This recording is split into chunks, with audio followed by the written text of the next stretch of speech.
Hoy vamos a meternos con una de las ideas más, digamos, polémicas e intrigantes de la psicología. Y si las experiencias de nuestros primeritos años de vida dejaran una huella casi imborrable en quiénes somos hoy. Esa es la provocadora teoría de Sigmund Freud que vamos a desmenuzar. A ver, piénsenlo un momento. ¿Por qué hay gente que es increíblemente terca?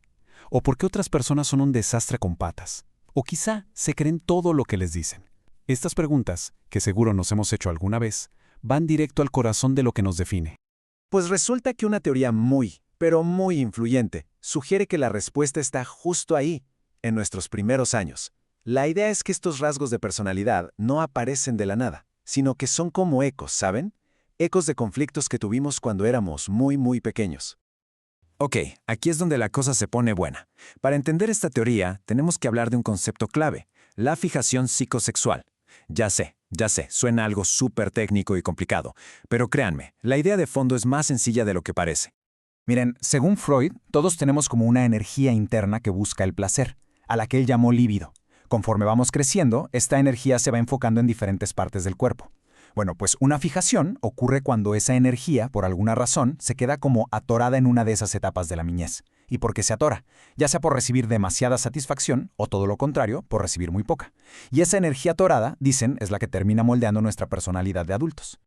Este es como nuestro mapa del tesoro, el mapa del viaje. Freud identificó 3 etapas iniciales que son críticas: la oral, la anal y la fálica.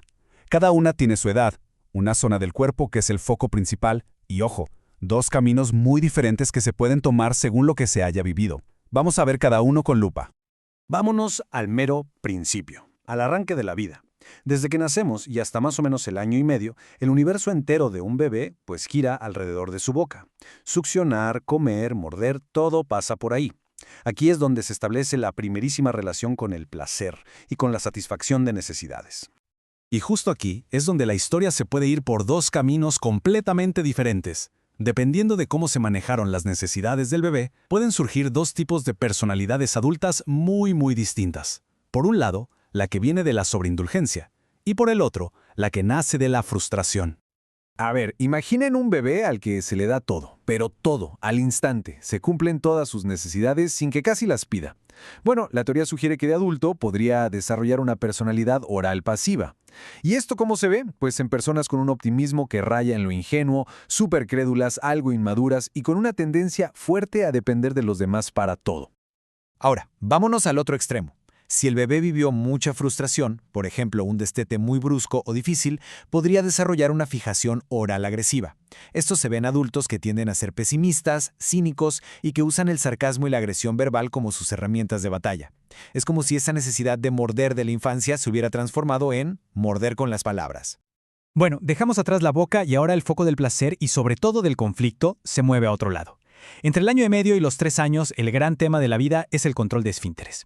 Y sí, ya se suena algo súper básico, pero para esta teoría, créanme, es la primera gran batalla por la autonomía y por el control sobre el propio cuerpo. Y como ya se lo imaginarán, aquí también hay 2 caminos, dependiendo de cómo los padres manejaron este proceso. Si el entrenamiento para ir al baño fue muy relajado o hasta caótico, ¡pum!, tenemos al tipo anal expulsivo. Pero si fue demasiado estricto y controlador, entonces podríamos estar frente a un futuro anal retentivo. La persona con una fijación anal expulsiva pues tiende a ser un caos. Desordenada, descuidada, a veces irresponsable y extravagante, sobre todo con el dinero. Su lema bien podría ser mejor afuera que adentro, y eso aplica para todo, hasta para las emociones. Por eso las explosiones emocionales. Es una falta de autocontrol generalizada. Y del otro lado de la moneda tenemos a la personalidad anal retentiva, totalmente lo opuesto. Aquí la cosa fue retener, y de ahí vino la satisfacción.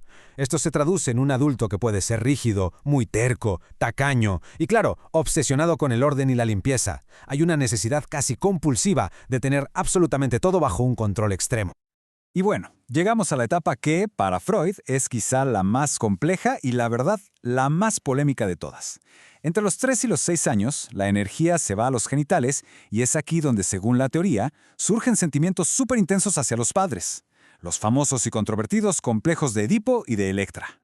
La clave aquí es cómo se resuelven todos esos sentimientos de rivalidad y de deseo con los papás.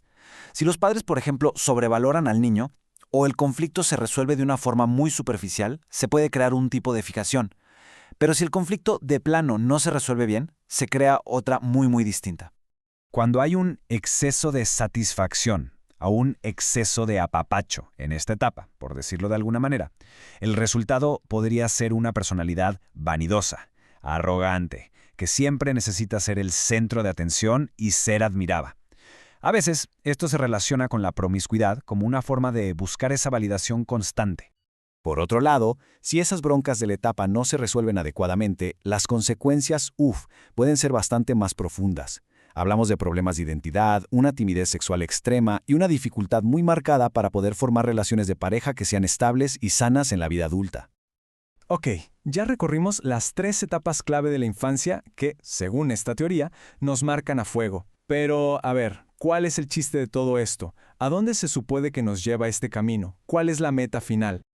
Miren, aquí en esta línea del tiempo se ve todo el recorrido.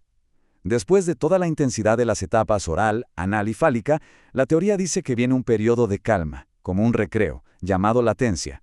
Y finalmente, con la pubertad, se supone que llegamos a la meta, la etapa genital.